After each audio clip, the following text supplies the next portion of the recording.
Hi friends, இன்றைக்கி நம்ம பார்க்க போகிறது முருங்கீரை கூட்டு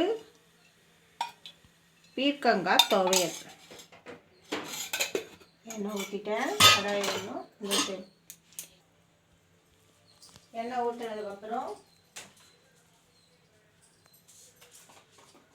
இதில் முருங்கைக்கீரை கூட்டு, இதில் பீர்க்கங்காய் துவையல் ரெண்டுத்துலேயுமே எண்ணெய் ஊற்றியாச்சு. ரெண்டு ஸ்பூனு கொஞ்சம் கடுகு உளுத்தம்பருப்பு போட்டேன். கடுகு பொரிஞ்சிடுச்சு. பீர்க்கங்காய்க்கு கொஞ்சம் வெங்காயம்,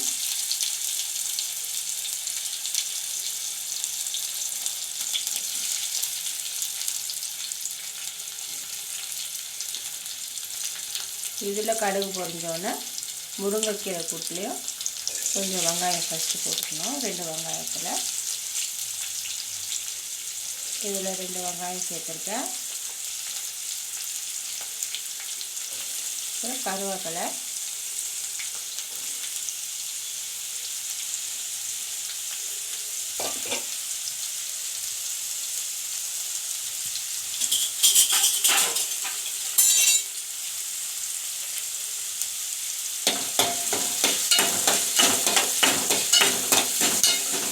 நல்லா வதக்கணும்.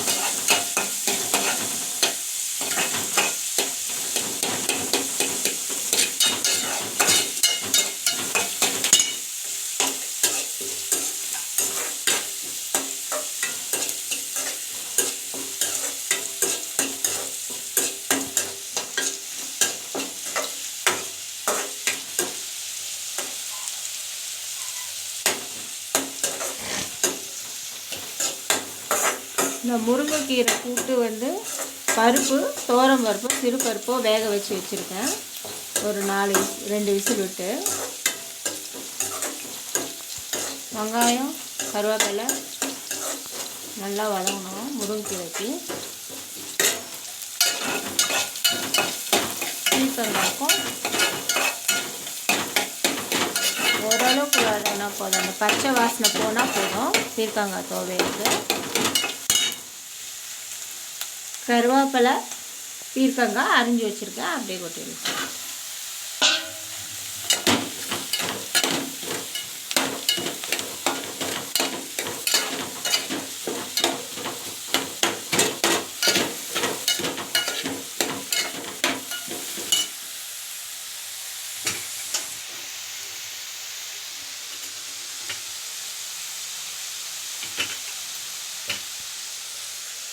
முருங்கைக்கீரைக்கு இந்த மாதிரி பீஸான தேங்காவை கட் பண்ணி, கொஞ்சம் சோம்பு, ஒரு 4 கருவேப்பிலை, ஒரே ஒரு லவங்கம் நல்லா விழுது பதத்தில் அரைச்சி வச்சுருக்கேன். இப்போ இந்த துண்டு தேங்காய் பீர்க்கங்காயில் சேர்க்கலாம். இது நல்லா முருங்கைக்கீரைக்கு நல்லா வதங்கணும்.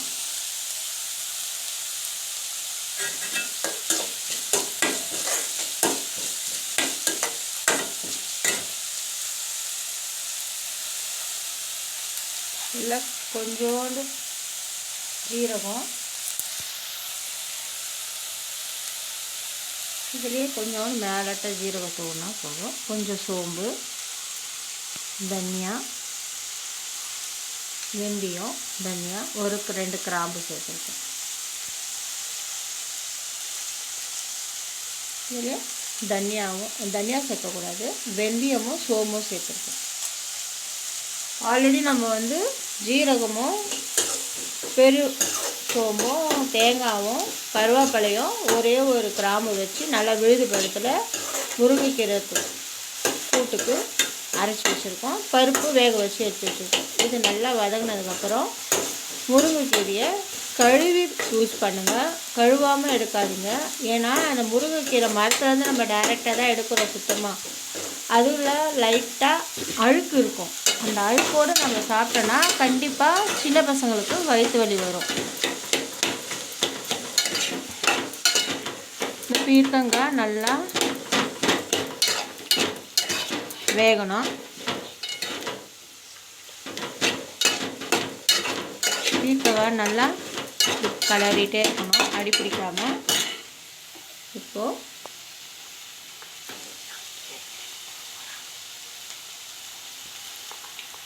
இதில் ஒரு 5 பல் பூண்டு இதில் பொடியாக நறுக்கிக்கலாம்.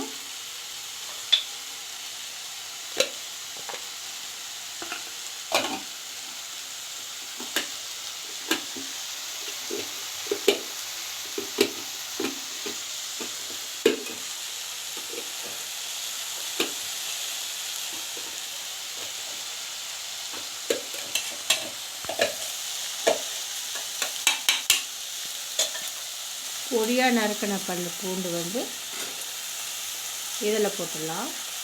முருங்கைக்கீரை கூட்டுக்கு கொஞ்சமாக தக்காளி,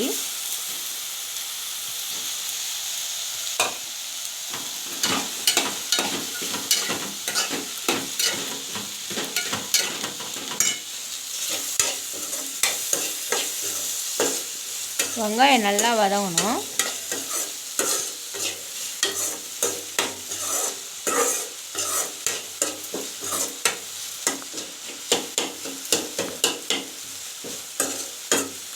அரை தக்காளி போட்டால் போதும்.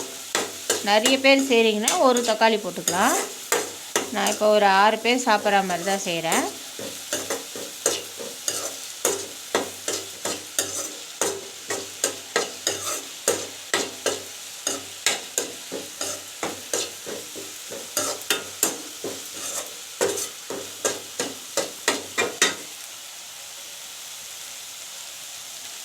முருங்கைக்கீரையை இந்த மாதிரி தண்ணியில் நல்லா ஊற வச்சுருக்கேன். அதை அப்படியே அப்படி நசுக்கிக்கிட்டால் நம்ம அந்த அழுக்கெல்லாம் போயிடும்.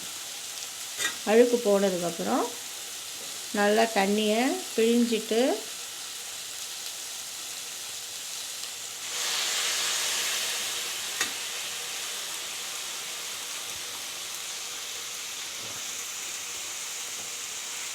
இப்படி பிசையணும். அப்படி பிசைஞ்சாதான் அந்த முருங்கைக்கீரை இலையில் இருக்கிற அழுக்கெல்லாம் வரும்.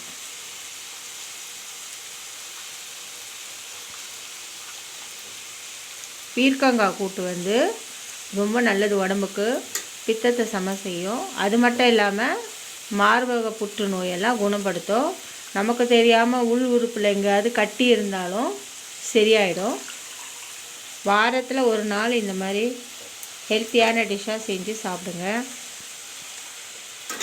எங்கள் வீட்டில் இன்றைக்கி வந்து சௌச்சோ சாம்பார், பீன்ஸ் கூட்டு எல்லோரும் சாப்பிடுவாங்க. Happy new year, happy Pongal, advance happy Pongal என்னோடய வியூவர்ஸ் எல்லாருக்கும். பாருங்கள், லைட்டாக அழுக்காக இருக்குன்னா கொஞ்சம் ஊற வச்சு நல்லா க்ளீன் பண்ணி சுத்தமாக, இல்லைன்னா நமக்கு கழுவ வேணாம், கழுவுனா உங்களுக்கு சத்து போயிடுதுன்னு நினைக்காதீங்க. அதெல்லாம் எதுவும் போகாது.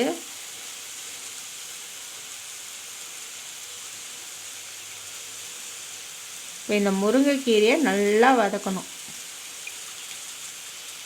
நல்லா வதக்கினது அப்புறமா தான் நம்ம அந்த பருப்பு விழுதியும் தேங்காய் அரைச்சி வச்சுருக்கோன்னு சொன்னேன்ல, அதையும் ஊற்றி உப்பு போட்டு கொஞ்சம் நேரம் கொதிக்க விட்டு அதுக்கப்புறம் மறுபடியும் முருங்கைக்கீரைக்கு தாளிக்கணும்.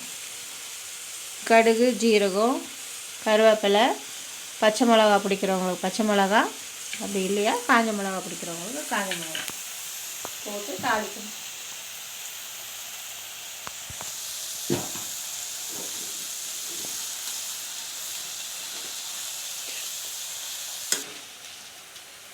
ரொம்ப தேவையான அளவு கல் உப்பு சேர்த்துக்கிறேன் கீரை கூட்டுக்கு.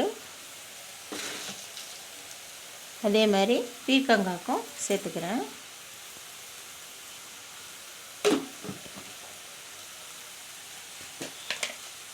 மஞ்சத்தூள் 1/4 கரண்டி, சிட்டிகை போட்டால் போதும். 1/4 கரண்டி சொல்லிட்டேன் தப்பா, சாரி.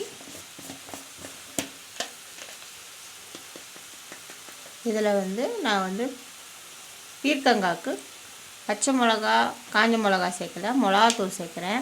ஏன்னா எங்கள் நாங்கள் அரைக்கிற மிளகாத்தூள் எப்படின்னா தனியா, மஞ்சள், கடுக்காய் நிறைய போட்டு வெந்தயம் அதெல்லாம் நிறைய போட்டு பண்ணியிருப்பேன். அதனால் அந்த மிளகாத்தூளே அந்த காரத்துக்கே சேர்த்துப்பேன். கொஞ்சம் வதக்கினதுக்கப்புறம் இது பச்சை வாசனை போனதுக்கப்புறம் இதை அரைச்சிட்டா இந்த துவையலும் ரெடி, கூட்டும் ரெடி. முருங்கைக்கீரையை நல்லா வதக்கணும். மஞ்சத்தூள் உப்பு போட்டோம் நம்ம தேவையான அளவு. பருப்புக்கு உப்பு போடலை, உப்பு போடாமல் தான் பருப்பு வேக வச்சு வச்சுருக்கேன். வேணும்னா நம்ம அப்புறமா கூட போட்டுக்கலாம் சாப்பாடுக்கு. இப்போ தேவையான அளவு போட்டிருக்கேன், கரெக்டாக தான் இருக்கும்னு நினைக்கிறேன். இதை நல்லா வதக்கணும், இதில் தான் இருக்குது இப்போது. ஏன்னா முருங்கீரை பொறுத்த வரைக்கும் நல்லா வதக்கலைன்னா இலை சாஃப்டானது சின்ன இலை தான், ஆனால் பசங்களுக்கு டைஜஸ்ட் ஆகாது. ஓடி ஆடி விளையாடுற பசங்களுக்கு டைஜஸ்ட் ஆகிடும். சப்போஸ் வயசானவங்க சாப்பிட்றாங்க, யாராவது உடம்பு சரியாதவங்க சாப்பிட்றாங்கன்னா அவங்களுக்கோசம் கொஞ்சம் நல்லா வதக்கி செய்யணும். அவ்வளோதான், வதங்கிடும். கொஞ்சம் ஒரு 10 நிமிஷம் எக்ஸ்ட்ரா எடுக்கும், அவ்வளோதான். அவுட்டிக்கீரை கூட இந்த மாதிரி பண்ணி இதே நம்ம என்ன பண்ணுவோம்னா தேங்காய் கொஞ்சம் போட்டுப்போம் துவையலுக்கு. பீர்க்கங்காயில் லைட்டாக அந்த மிளகாத்தூள் ஸ்மெல்லு போட்டு கொஞ்சமாக தண்ணி ஊற்றி மிளகாத்தூள் ஸ்மெல்லு போகும், பச்சை ஸ்மெல் போனால் அதை இறக்கிட்டோம்னா அவ்வளோதான். இதை அரைச்சா இது துவையல் அப்படியே டைரெக்டாக தொட்டுப்போம். இட்லி தோசை சாப்பாட்டை கூட தொட்டுக்கலாம், நெய் போட்டு இல்லை நல்லெண்ணெய் போட்டு. உங்களுக்கு எது விருப்பமோ அந்த மாதிரி பண்ணி சாப்பிடணும். ஆனால் உடம்புக்கு ரொம்ப நல்லது பீர்க்கங்காய். நமக்கு மேலே இருக்க கட்டி தான் தெரியும், உடம்புக்குள்ளே வர கட்டி எப்படி நமக்கு தெரியாது. கேஸ் வலி வரும், ஒன்றும் வலிக்காது, ஒன்று குண்டாக இருக்கும் மேலே பார்க்கும்போது உடம்பு, அதெல்லாம் இன்னொரு தெரியவே தெரியாது. அதனால் முருங்கைக்கீரை இப்போ நல்லா வதக்கணும். இதில் பீர்க்கங்காயில் லைட்டாக தண்ணி ஊற்றிருக்கேன்ல, அந்த பச்சை ஸ்மெல் போகணுன்னு அது போனதுக்கப்புறமா அடுப்பு ஆஃப் பண்ணிட வேண்டியதான். ஆற வச்சு மிக்சியில் அரைச்சிங்க. இதை நல்லா வதக்கணும்.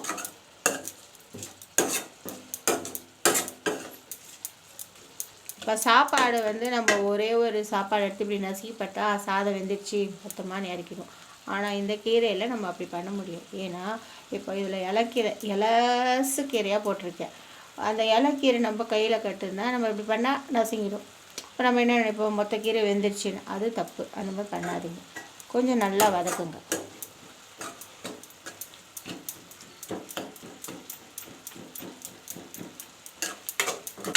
லோ ஃப்ளேமில் வச்சு நல்லா வதக்குங்க.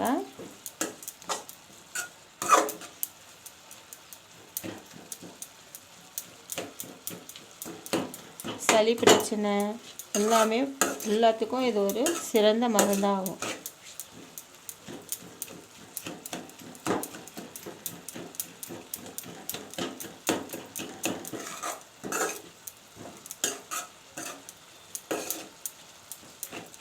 இதில் தண்ணி விடுது பாருங்கள் முருங்கைக்கீரையில்.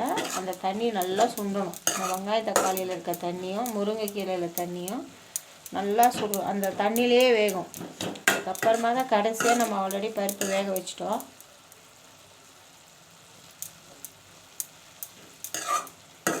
தேங்காய் விழுதும் அரைச்சி வச்சிட்டோம். அதை ஊற்றி எடுத்துட்டு அது ஒரு 2 நிமிஷம் கொதிக்க விட்டுட்டு அதுக்கப்புறம் கடாய் வச்சு கடுகு, ஜீரகம், சோம்பு, ஒரு காஞ்ச மிளகாவோ இல்லை பச்சை மிளகா போட்டு தாளித்து இதில் ஊற்றிட்டா கூட்டு.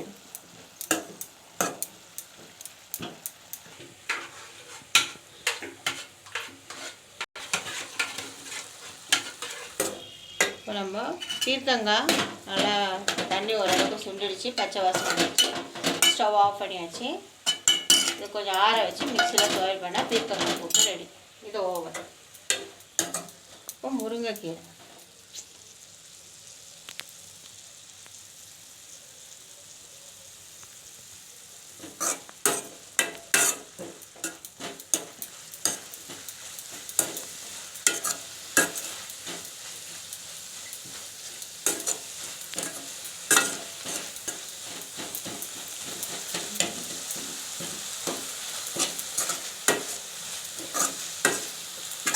இப்போ நல்லா வதங்கிடுச்சு. இப்போ நம்ம இதில் சாம்பார் பருப்பு வேக வச்சு வச்சுருக்கோம்ல அதை இதில் ஊற்றிக்கலாம்.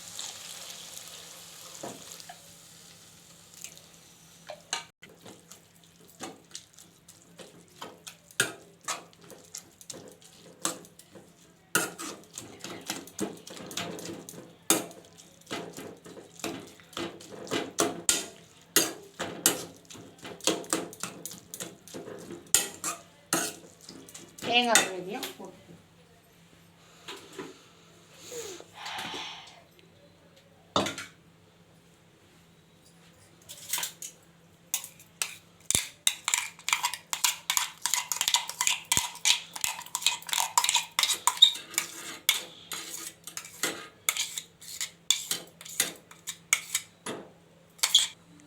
தேங்காய் விழுந்துட்டு மிக்சியில் இருக்கலாம் தண்ணி ஊற்றி கழுவி போட்டு ஒரு 2 கொதி வச்சிட்டதுக்கப்புறம் அதான் சொன்னால எண்ணெய் ஊற்றி கடுகு போட்டு காஞ்ச மிளகாவோ இல்லை பச்சை மிளகாவோ போட்டு கருவேப்பிலை போட்டு தாளித்து இதில் ஊற்றா போட்டு ரெடி.